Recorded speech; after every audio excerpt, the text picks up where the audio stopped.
Team India अगर घर में खेल रही है और अगर भारत ने टॉस जीतकर पहले बल्लेबाजी करने का फैसला कर लिया है, तो इसका सीधा सा मतलब ये है कि दो बात बिल्कुल फाइनल हो चुकी है। पहली बात तो ये कि भारत इस मैच में केवल एक ही बार बल्लेबाजी करेगा और एक बार बल्लेबाजी करके भारतीय टीम इतना बड़ा स्कोर बना देगी कि सामने वाली टीम दो बार बल्लेबाजी करके भी उस स्कोर का पार नहीं कर पाएगी। और दूसरी बात ये कि लगभग 99% चांस ये है कि भारत इस टेस्ट मैच को आसानी से जीत लेगा और न सिर्फ जीतेगा बल्कि लगभग 2 या 3 दिन में ही टेस्ट मैच को खत्म कर देगा। और ऐसा ही कुछ भारत और वेस्ट इंडीज के बीच में खेले जा रहे हैं दूसरे टेस्ट मैच में हुआ है। दूसरे टेस्ट मैच में भारत ने टॉस जीतकर पहले बल्लेबाजी करने का फैसला किया और यशस्वी जायसवाल और केएल राहुल ने भारत को एक शानदार शुरुआत दिलाई।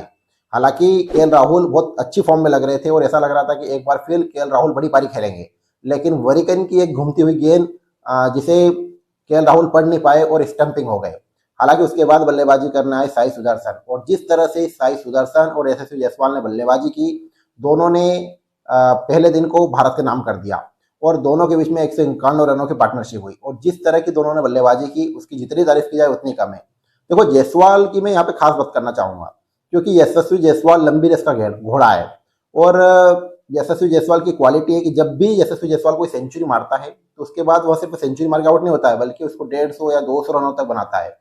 और ऐसा ही इस टेस्ट मैच में भी हुआ है। यशस्वी जायसवाल लगभग 170 रन पे पहुंच चुके हैं और कल यही उम्मीद है कि यशस्वी जायसवाल एक बार फिर दोहरा शतक मारेंगे। हालांकि साई सुदर्शन जो कि लगभग नर्वस 90 का शिकार हो गए और ऐसा लग रहा था कि साई सुदर्शन सेंचुरी मारेंगे, अपनी मेडन सेंचुरी मारेंगे, लेकिन वो रहता है ना कि जब भी कोई बल्लेबाज अपनी पहली सेंचुरी के पास पहुंचता है तो थोड़ा सा नर्वस होता है और उसी नर्वसनेस का शिकार यहाँ पर साई सुदर्शन हुए और वो 87 रन पर आउट हो गए। और उसके बाद बल्लेबाजी करने आए शुभमन गिल और जिस तरह से शुभमन गिल और यशस्वी जायसवाल ने फिर बल्लेबाजी की उसने फिर भारत को कोई नुकसान नहीं होने दिया और पहले दिन का खेल खत्म होने तक भारत का स्कोर है 318 रनों पर 2 विकेट। अब देखो यहाँ पर एक बात तो बिल्कुल फाइनल हो चुकी है कि भारत इस टेस्ट मैच में एक ही बार बल्लेबाजी करेगा और दूसरी बात यह कि कल यही उम्मीद है कि यशस्वी जायसवाल एक बार फिर दोहरा शतक मारेंगे और वहीं कप्तान शुभमन गिल से यही उम्मीद है कि शुभमन गिल के बल्ले से भी एक सेंचुरी आएगी क्योंकि यहाँ पे एक लूट लगी है। जैसे रहता है कि एक चलता रहता है कि ऑफर चलते हैं, जैसे दिवाली आती है या नवरात्रि आती है तो ऑफर रहता है, वैसे ही अगर वेस्ट इंडीज की टीम भारत में आई है तो बल्लेबाजों के लिए एक ऑफर है कि आप आसानी से रन बनाओ, जितने हो सकते इतने रन बनाओ। यहाँ पे एक लूट है क्योंकि आपके पास सिर्फ आपको लूटना है और वैसा ही चल रहा है यहाँ पे। आप देखो यहाँ पे साई सुदर्शन अपनी सेंचुरी से चूक गए, खैर कोई बात नहीं, केएल राहुल चूक गए, लेकिन जायसवाल ने लूटा। उसके बाद अब शुभमन गिल के पास भी मौका है कि जितने रन लूटने लूट सको क्योंकि यहाँ पे लूट लगी है। और यही उम्मीद है कि भारत अब पहली पारी को डिक्लेयर करेगा, भारत अलाउड नहीं होगा, भारत इस पारी को डिक्लेयर करेगा। और वही थोड़ा सा वेस्ट इंडीज टीम की बात करना भी बहुत ज़्यादा जरूरी है क्योंकि भारत के सामने वेस्ट इंडीज का कोई लेवल ही नहीं है। अब देखो यहाँ पे थोड़ा सा डब्ल्यूटीसी की पॉइंट्स टेबल की बात करना भी जरूरी है। डब्ल्यूटीसी की पॉइंट्स टेबल में 9 टीमें हिस्सा ले रही है और उसमें एक टीम वेस्ट इंडीज भी है। हालांकि मैं तो ये कहना चाहूंगा कि बाकी की जो 8 टीमें हैं उन 8 टीमों में से अगर वेस्ट इंडीज किसी टीम को हरा देती है तो ये वेस्ट इंडीज मतलब दूसरी टीमों के लिए उलटफेर होगा क्योंकि वेस्ट इंडीज का लेवल ही इतना ज्यादा गिर चुका है। एक टाइम पर वेस्ट इंडीज जो कि वर्ल्ड चैंपियन हुआ करती थी, लेकिन आज वेस्ट इंडीज की यह हालत है कि मात्र भारत या बड़ी टीमों के साथ जब भी वेस्ट इंडीज का कोई मैच होता है, कोई भी टेस्ट मैच होता है, तो वेस्ट इंडीज मात्र 3 दिन भी सर्वाइव नहीं कर पाती है और 3 दिन के अंदर पूरा टेस्ट मैच हार जाती है। और इसमें सबसे बड़ा जो योगदान है वो है दुनिया भर की T20 लीग का। T20 लीग में वेस्ट इंडीज के खिलाड़ी साल भर खेलते हैं और उसने कहीं ना कहीं वेस्ट इंडीज क्रिकेट बोर्ड को तबाह करके रख दिया है और वेस्ट इंडीज की क्रिकेट खत्म हो चुकी है। और मैं तो ये कहना चाहूंगा कि डब्ल्यूटीसी के पॉइंट्स टेबल में जहां 9 टीमें हैं उनमें से एक टीम को हटा दो, वेस्ट इंडीज को हटा दो और केवल 8 टीमों रखो क्योंकि 8 टीमों के बीच में ही रियल कॉम्पिटिशन है। हालांकि उसमें पाकिस्तान, बांग्लादेश और श्रीलंका भी है और इन टीमों का लेवल भी बहुत नीचे है, लेकिन खैर ठीक है, अगर आपको फिर पॉइंट्स टेबल रखनी है तो वहां पर 8 टीमें तो मिनिमम होना ही चाहिए। लेकिन वेस्ट इंडीज को हटा देना चाहिए क्योंकि उसका कोई सेंस ही नहीं है वहां पर, वो सिर्फ दूसरी टीमों को पॉइंट्स देने आएंगे।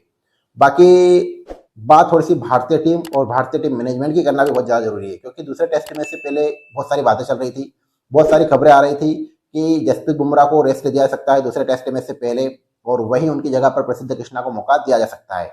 और वहीं एक खबर ये भी आई थी कि नीतीश कुमार रेड्डी जो कि भारतीय कंडीशन में इतने ज़्यादा इफेक्टिव नहीं है, उनकी जगह पर अक्षर पटेल को खिलाया जा सकता है। हालांकि सभी कयासों को विराम मिल चुका है और भारत ने जो पहले टेस्ट मैच में प्लेइंग 11 खिलाई थी, सेम वही प्लेइंग 11 भारत ने दूसरे टेस्ट मैच में खिलाई। हालांकि यहाँ पर थोड़ा सा मैं भारतीय टीम मैनेजमेंट और चयनकर्ता के ऊपर भी सवाल निशान खड़ा करना चाहूंगा क्योंकि देखो भारत एशिया कप जीत के आया, वहां पर जसप्रीत बुमराह खेले थे, उसके बाद वेस्ट इंडीज के खिलाफ टेस्ट सीरीज थी। अब देखो यहाँ पर अगर बुमराह नहीं भी खेलते तो कोई ज्यादा प्रभाव पड़ने वाला नहीं थे, भारत इस टेस्ट मैच को आसानी से जीत जाता। और वहीं यहाँ पे कोई इतनी बड़ी टीम तो है नहीं, भारत में वैसे ही बुमराह इतने ज्यादा इफेक्टिव नहीं है जितने वो सेना कंट्री में, उतने ज्यादा भारत में इफेक्टिव नहीं है बुमराह। तो यहाँ पर अगर बुमराह की जगह पर अर्शदीप सिंह या कोई दूसरा बॉलर भी खेलता तो भी भारत आसानी से जीत जाता। अब देखो हुआ क्या है कि जो यहाँ पर जहां पर बुमराह की जरूरत नहीं थी, मतलब टेस्ट वेस्ट इंडीज के खिलाफ टेस्ट सीरीज में यहाँ पर बुमराह खेल रहे हैं, और वहीं ऑस्ट्रेलिया के खिलाफ वनडे सीरीज जहां पर बुमराह की जरूरत पड़ सकती है वहां पर जसप्रीत बुमराह को रेस्ट दिया गया है। वो केवल T20 सीरीज खेलेंगे ऑस्ट्रेलिया के खिलाफ, बल्कि ऑस्ट्रेलिया के खिलाफ वनडे सीरीज में बुमराह नहीं खेलेंगे। तो ये थोड़ा सा उलटफेर हुआ है, ये थोड़ा सा गड़बड़ हुई है, मतलब कुल मिला के यही कहना चाहूंगा मैं तो। और नीतीश कुमार रेड्डी के साथ भी यही, नीतीश कुमार रेड्डी की जगह अक्षर पटेल को खिला सकते हो, क्योंकि भारतीय कंडीशन में अक्षर पटेल कहीं ज्यादा इफेक्टिव है। नीतीश कुमार रेड्डी आपको सेना कंट्री में इफेक्टिव हो सकते हैं, लेकिन भारत में नीतीश कुमार रेड्डी को आप केवल एक प्रॉपर बैट्समैन ही खिला सकते हो, बॉलर के रूप में आप नहीं खिला सकते। एक ऑलराउंडर के रूप में अक्षर पटेल उनसे कहीं ज्यादा अच्छा ऑप्शन है। और दूसरी बात यह कि नीतीश कुमार रेड्डी को यहाँ की कंडीशन भी इतनी ज्यादा सूट नहीं करेगी। ऑस्ट्रेलिया में नीतीश कुमार रेड्डी ने आपको अच्छा मतलब रन बना के दिए, विकेट ला के दिए, और इंग्लैंड में भी थोड़ा सा अच्छा परफॉर्म किया, लेकिन भारत में आपको अक्षर पटेल को खिलाना पड़ेगा।